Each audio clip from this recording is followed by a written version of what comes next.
hello लोगोफोर खुलुमबाय good morning care morning आंनि मुङा अमृत बसुमतारी नोंथांखौ बड' टुब चेनेलाव बरायबाय आं आसा खालामो नोंथांमोनहा बयबो मोजां दं होनना आं दिनै नोंथांमोननि सिगाङाव मोनसे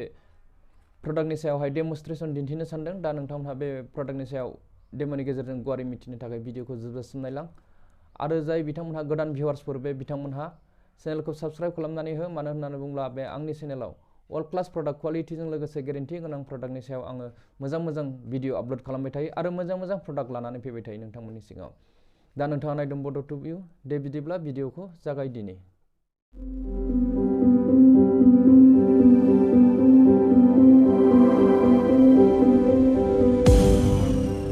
आं जे प्रडाक्टनि खोथा बुंदों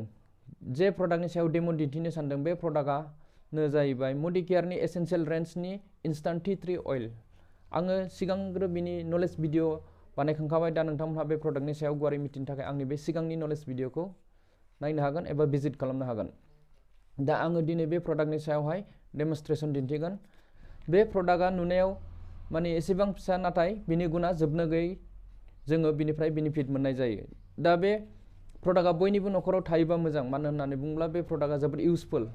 आरो नोंथांमोननि नखराव दङबो जानांगौ सोरनिबा नखरावहाय आरो गोबाङानो इउज खालामबायबो जानांगौ बे प्रडाक्टखौ दा बे मडिकेयारनि एसेन्शियेल रेन्जनि टी ट्री अइलआ माने एसे इउनिक रोखोमनि माने बेवहाय मडिकेयारा भिटामिन इ प्लास खालामदेरदों बेनि थाखायनो बियो जोंनि स्किननि थाखाय आरो साबसिन जादों स्किननि गासैबो डिजिजआव स्किननि गासैबो प्रब्लेमावहाय नोंथाङा बे प्रडाक्टखौ इउज खालामनो हागोन जेरैहाय पिम्पल्स जायो मोखाङाव एकने बेफोरबायदि आरो फांगल इनफेक्सन बेक्टेरिया इनफेक्सन बेफोराव नोंथाङा बेखौ इउज खालामनो हागोन आरो हेयार फल कन्ट्रलावबो इउज खालामनो हागोन आरो खफै जायो खानायावहाय डेन्ड्राफआव बेखौबो कन्ट्रल खालामनो थाखाय बे प्रडाक्टखौ सेम्पुजों लोगोसे इउज खालामनो हागोन दा आङो बिनि नेक्स्ट भिडिअ बानायगोन दा आङो दिनैहाय डेम' दिन्थिगोन माने बिनि बेनिफिटनि सायाव गासिबो दिनै खोन्थाजोबोब्ला माने भिडिअआ गोलावद्राय जागोन बेनिखायनो आङो डेम' दिन्थिनो लागै हमबाय माने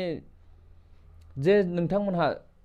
माबा मोनसे आघात जायोब्ला सानायाव जेनेबा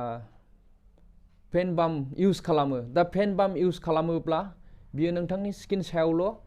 नांनानै सायावल' बियो खामानि होयो सिङावहाय हाबलांनो हाया दा बेवहाय नोङो जुदि टी ट्री अइल मिक्स खालामनानै फेन बामजों मिक्स खालामनानै जुदि इउज खालामोब्ला बियो सिङावहाय हाबलाङो दा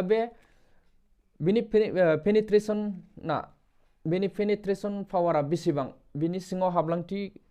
गोहोआ बेसेबां बे प्रडाक्टनि जोंनि स्किननि सिङाव हाबलांथि गोहोआ बेसेबां दं बेनि सायाव आङो दिनै डेम'नि गेजेरजों फोरमायगोन बा दिन्थिगोन बे जोंनि स्किननि सिङावहाय माने गोबां रोखोमनि लेयार थायो दा बे लेयारनि गेजेराव मोनसे लेयार थायो बियो एपिथेलियाम होननानै बुङो बेखौ दा बे एपिथेलियामा मोनसे इलास्टिक सिस्टेमनि रबार्ट बायदि बे बुस्थुआ दा बेखौ बारलांनो हाया गोबां मेडिसिनानो आरो बेसिम सौहैनो हाया बे एपिथेलियाम लेयारसिम दा बे एपिथेलियाम लेयाराव एपिथेलियाम टिसुसफोर थायो दा बेसिम सहैब्लासो बे लेयारसिम सहैब्लासो बे लेयारखौ बारलांब्लासो नोंथांनि जे स्किनावहाय इनफेक्सन जादों बेखौ प्रटेक्ट खालामनो हागोन एबा मोजां खालामनो हागोन दा बेनिखायनो आङो दा दिन्थिगोन माने बे लेयाराबो मोनसे इलास्टिक सिस्टेम आरो माने बेखौ आङो बेलुननि गेजेरजों दिन्थिगोन बे डेम'खौ माने बेलुनाबो माने मोनसे रबार्ट सिस्टेमनि बेबो इलास्टिक बायदि दा बेयो बेसेबां माने बिनि जोंनि स्किनाव हाबलांथि गोहोआ बेसेबां पावारनि बे प्रडाक्टआवहाय आं बेखौ डेम'नि गेजेरजों दिन्थिसिगोन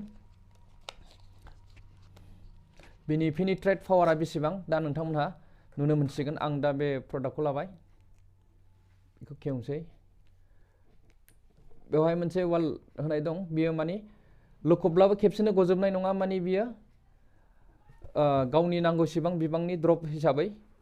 गयो नोंथांमोन दा बेखौ आङो दिन्थिनोसै नाथाय बियो बे प्रडाक्टआ गावनि पेनिट्रेसन पावारनि गेजेरजों बे बेलुनखौ बेरफ्रुहोगोन गुब्रुहोगोन दा नोंथांमोनहा नुनो मोनसिगोन माबोरैहाय खामानि होयो जोंनि स्किन टिसुसआव बेसेबां गोख्रैयै माने बियो जोंनि स्किन सिङावहाय हाबलाङो दा आङो नायदो बेखौ बेबायदि हमबाय बेलुनखौ आं दा बाहाय ड्रप मोनसे होनसै होबाय आङो ड्रप मोनसे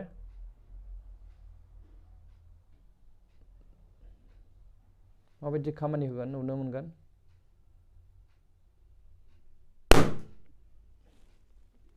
नायदो दा नुनो मोनबाय माने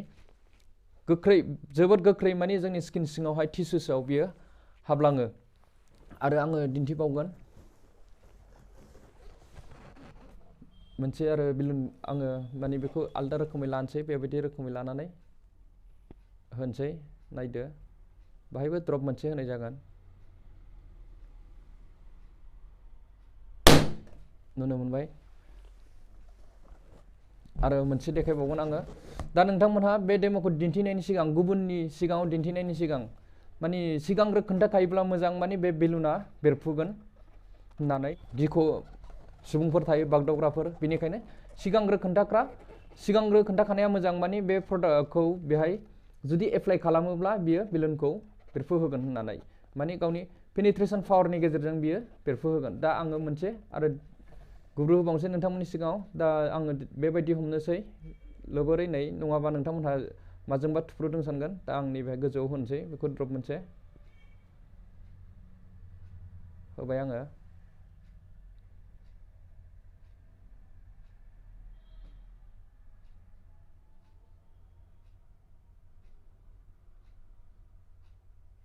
एसे बोहैलांबाय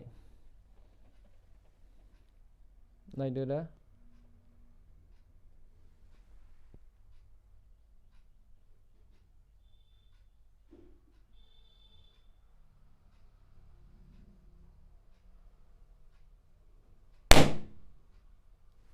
नुनो मोनबाय नोंथांमोनहा दा डेम'खौ दा आरो नोंथांमोनहा गोदान सुबुङा साननो हागौ माने बे बेलुनखौ बेरफ्रुलाय होनो हानाय बेखौ दे स्किनाव इउज जागोन बा जाया बेनि सायावहाय कुइसन फैनो हागौ नाथाय बेयो जोंनि स्किनाव जेबो खहा खालामा दा नोंथांमोनहा नायनो हागोन आङो बेवहाय माने माखासे होबाय एसे बिबांनि स्किनाव आङो एप्लाइ खालामबाय बेवहाय माने जेबो साइड इफेक्ट जानाय नङा जोंनि स्किनाव बियो जोंनि बेनिफिटसो स्किनाव माने बियो पेनिट्रेशन पावारा गोबां दं बेवहा माने बियो नोंथांनि बे स्किननि सिङावहाय हाबलांनानै जे इनफेक्शन जायो बेखौ थाबैनो माने बियो बै बेक्टेरियाफोरखौ बुथारहोयो बेनिफ्राय नोंथांनि स्किनखौ डेभेलप खालामफिनो दा बियो गिनांगौ गैया बेवहाय जेबो स्किनावहाय जेबो इनफेक्शन साइड इफेक्ट जानाय नङा बियो नोंनि जे बै स्किनाव इनफेक्शन जानायखौसो बियो प्रटेक्ट खालामगोन आरो बिनि मोनामनाया जोबोद मोजां बिनि मोदोमनायजों जुदि नोंथाङा बहायबाफोर थांनानै मेंनानै फैनाय नोंथाङा जुदि मेंनाय बायदि मोनो बाहेरायाव थांनानै फैयोब्ला बेवहाय नोंथाङा माने बेखौ साइडआव एसे फुननानै लायोबा बा गन्थंआव एसे मोनामसुयोब्ला माने नोंथाङा फ्रि माइन्ड जागोन आरोखि नोंथांनि देहाया फ्रि जागोन आरो गगा मोननायावबो इउज खालामनो हायो बेखौ दा आं आसा खालामो नोंथांमोनहा बे प्रडाक्टखौ इउज खालामगोन होननानै आरो बे डेम'नि गेजेरजों बे मडिकेयारनि एसेन्शियेल रेन्जनि इन्स्टान्ट टि ट्रि अइलनि सायावहाय बिनि बेनिफिटखौ नुबाय जानांगौ डेम'नि गेजेरजों दा नोंथांमोनहा प्रडाक्टनि सायाव एबा भिडिअखौ मोजां मोनदोंब्ला भिडिअखौ शेयार खालामनानै हो मानो होननानै बुङोब्ला बे प्रडाक्टनि गेजेरजों सोरबा सासेनि स्किननि डिजिजफोरा जाहाथे हामनानै थाङो मोजां जायो गुबुनखौ हेल्प खालामनाया बयनिबो थाखाय गोनां आरो मोजां खामानि बियो बेनिखायनो हागौमानि नोंथांमोनहा बे भिडिअखौ शेयार खालामबानो जाबाय जाहाथे गुबुन सासेयाबो बे प्रडाक्टनि गेजेरजों गावनि स्किन डिजिजखौ मोजां खालामनानै लानो हायो दा दिनै भिडिअआ गोलाव जाबाय बेखिनियावनो बाय टेक केयार